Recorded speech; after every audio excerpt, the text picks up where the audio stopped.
Assalamualaikum warahmatullahi wabarakatuh. Di antara bid'ah yang paling besar adalah menciptakan perguruan tinggi, universitas. Kenapa? Karena menciptakan perguruan tinggi tidak ada dicontohkan oleh Rasulullah. Mendirikan perguruan tinggi tidak ada dicontohkan oleh para sahabat. Menciptakan perguruan tinggi tidak ada diciptakan oleh para tabi'in. Mana ada perguruan tinggi diciptakan oleh para sahabat Nabi? Tidak ada. Itu bid'ah itu. Tapi bid'ah yang baik. Tidak ada suatu negara pun yang maju di dunia ini tanpa melakukan perbuatan bid'ah dalam tanda kutip. Bukan bid'ah seperti minta ke kuburan keramat, bukan bid'ah itu. Bukan bid'ah seperti orang-orang yang berjoget-joget di kuburan, bukan itu. Yang dimaksud bid'ah dalam tanda kutip di sini adalah hal-hal yang mendatangkan kemajuan yang sebelumnya tidak ada contoh dari Rasulullah, tetapi dia suatu kemajuan yang baik. Misalnya membangkitkan semangat jihad yang dilakukan oleh Al-Muzaffar Salahuddin Al-Ayyubi, mengambil momen 12 Rabiul Awal bertepatan dengan kelahiran Rasulullah. Nah, ini suatu hal yang sangat baik sekali. Kenapa? Dalam rangka jihad sesuai dengan waktu itu, jihad melawan tentara Mongol dan tentara luar yang ingin menguasai Masjidil Aqsa waktu itu. Dan terbukti akhirnya Salahuddin Al-Ayyubi menguasai Masjidil Aqsa. Masya Allah. Jadi tidak ada satu kemajuan pun tanpa melakukan bid'ah dalam tanda kutip. Perguruan tinggi itu adalah bid'ah dalam tanda kutip. Allah. Mali, Barat Afrika. Pada abad ke-12, universitas itu bahkan menampung sekitar 25.000 mahasiswa. Sedangkan universitas tertua adalah University of Al-Qarawiyyin di Fez, Maroko, yang masih aktif hingga sekarang. Masya Allah. Universitas itu didirikan pada 859 Masehi oleh saudagar kaya Fatima Al-Fihri. Para mahasiswa di universitas ini menjalankan kuliahnya seperti kampus zaman sekarang. Mereka mengikuti ujian masuk, bergabung dengan kelompok belajar, dan harus mengikuti ujian akhir untuk bisa lulus kuliah. Kampusnya pun dilengkapi dengan teknologi tinggi pada masanya untuk bidang astronomi. Dalam bidang astronomi luar biasa. Karena banyak ayat-ayat Al-Quran yang memberikan motivasi tentang mendalami ilmu astronomi. Misalnya surat Az-Zariyat ayat 47 dan ayat 48. وَالسَّمَاءَ بَنَيْنَاهَا وَإِنَّا لَمُوسِعُونَ.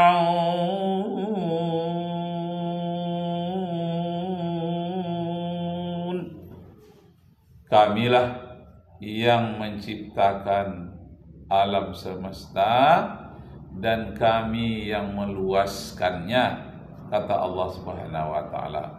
Kami menciptakan langit dan bumi biaidin, dengan tangan-tangan kami, dan kamilah yang meluaskannya.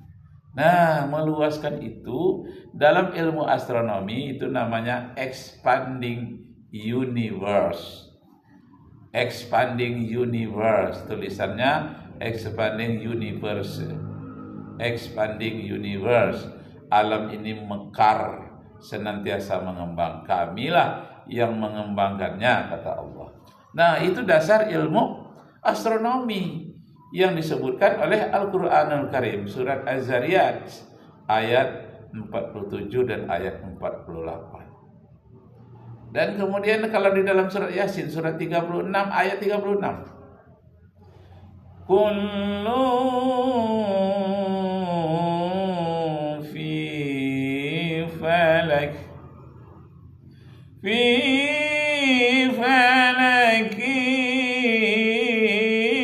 yasbahun. Semua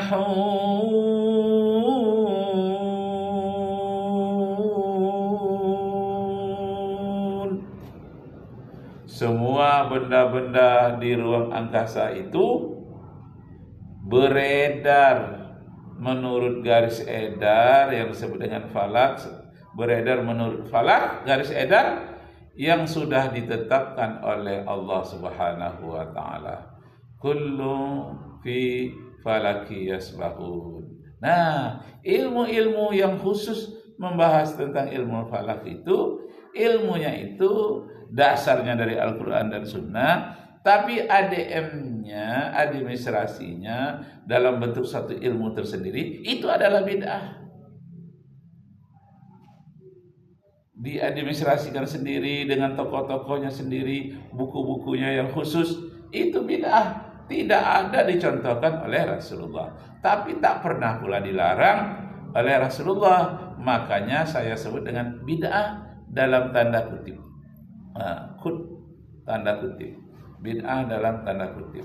Nah, bid'ah dalam tanda kutip inilah yang harus ditebarkan di muka bumi, dan tidak ada satu kemajuan pun di muka bumi ini tanpa berbuat bid'ah dalam tanda kutip. Karena bid'ah dalam tanda kutip ini bukan hanya dilakukan oleh yang beragama Islam, tapi juga dilakukan oleh non-muslim. Misalnya Thomas Alva Edison dengan menemukan lampu neon, menciptakan listrik. Dengan bid'ah dalam tanda kutip inilah kita tahu adanya tentang gravitasi seperti yang diteliti oleh Newton, sehingga Newton menulis pula lah tentang teori Newton 1, Newton 2.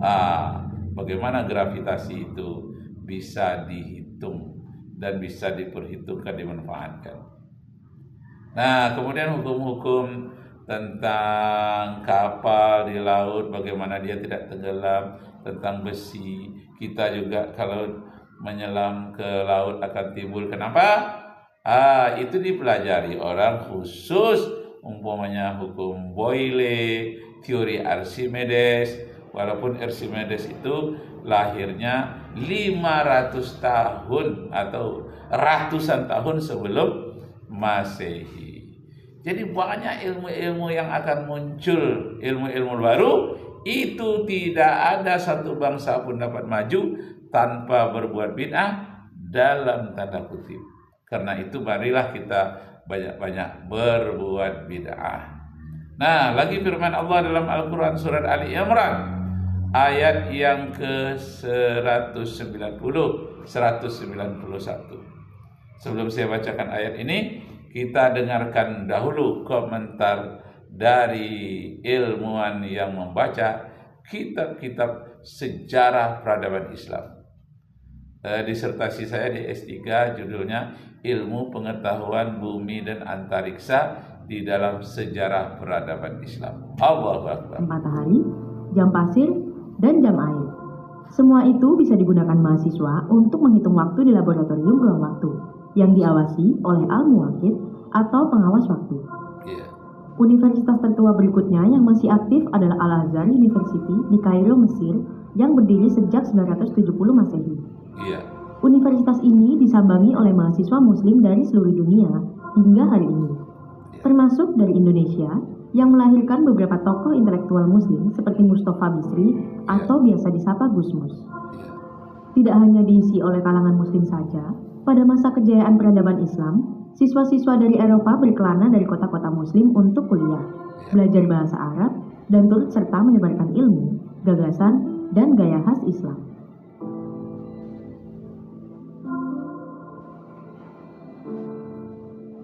Masya Allah.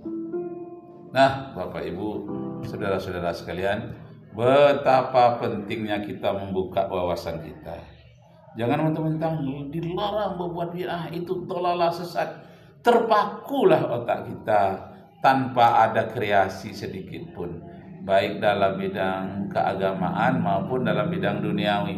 Jangan sampai kita terpaku. Mari banyak-banyak berbuat bid'ah hasanah. Man sanna fil Islam sunnatan hasanatan falahu ajruha. Siapa yang menciptakan bid'ah-bid'ah yang baru di dalam Islam, tapi yang baru itu baik, tidak bertentangan dengan Al-Quran dan Sunnah, bermanfaat bagi masyarakat banyak, maka orang itu penemuannya mendapatkan pahala, dan mendapatkan pahala juga orang yang mengamalkannya, mengikutinya sesudahnya. Karena itu, Bapak Ibu saudara-saudara sekalian, haruslah kita pelajari kembali sejarah peradaban Islam yang luar biasa. Bid'ah-bid'ah yang baik itu ada jutaan jumlahnya. Pada praktiknya, hampir semua masjid memiliki sekolah dasar untuk anak laki-laki dan perempuan di akhir abad ke-9. Masya Allah. Hal itulah yang membuat peradabannya maju di masa lalu ketika Eropa sedang mengalami gelapnya abad pertengahan. Sekolah pertama mereka berdiri di Madinah tahun 622 Masehi. Nah, ketika Islam sudah mempunyai sekolah-sekolah yang maju, Amerika belum lagi ditemukan waktu itu. Abad ke-9 Amerika belum ditemukan. Amerika baru ditemukan abad yang ke-14. London masih becek-becek. Negara Eropa tidak ada satupun yang maju. Yang maju adalah negara Islam, Mekah, Madinah, Damaskus, Baghdad, Mesir. Negara-negara Islam sudah maju waktu itu, Daulat Abbasiyah. Bahkan sampai ke Spanyol. Spanyol sudah maju. Itu Daulat Abbasiyah bergabung di sana dengan Daulat Umayyah yang masih tersisa, yang dipimpin oleh Abdurrahman Ad-Dakhil. Umat Islam masuk ke Spanyol itu tahun 711 yang dipimpin oleh Tariq bin Ziyad. Jadi 711. Tahun 711 sudah berada umat Islam di Spanyol, melalui Maroko, menyeberang. Luar biasa Tariq bin Ziyad. Nah, abad yang ke-7 itu masuk abad yang ke-8, 711 itu Amerika masih seperti orang-orang yang suku-suku Amori, tapi yang terkenal di sana suku mirip aborigin, suku Amerika itu Indian, Indian merah itu. Belum ada peradaban. Juga di Inggris orang masih makan daging mentah. Belum ada peradaban seperti di dalam Islam. Luar biasa. Nah, akhirnya Islam menyebar ke seluruh dunia, Eropa sampai ke Rusia, dan banyak tempat lagi. Islam maju karena adanya bid'ah-bid'ah baru. Allahu Akbar.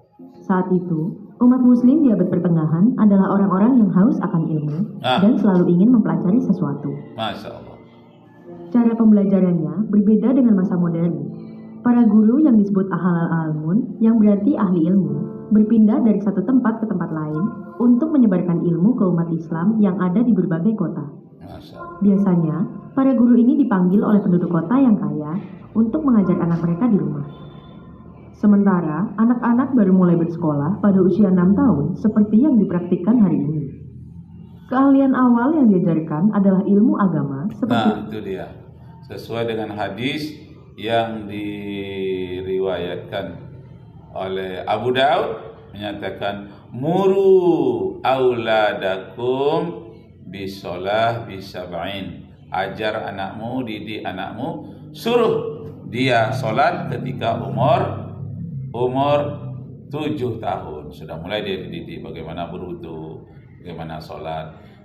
Dikeraskan sedikit ketika dia telah berumur 10 tahun.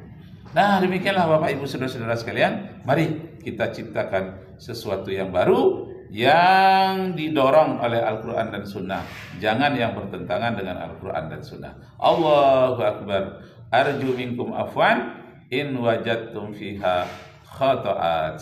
Wabillahi taufiq wal hidayah. Wassalamualaikum warahmatullahi wabarakatuh.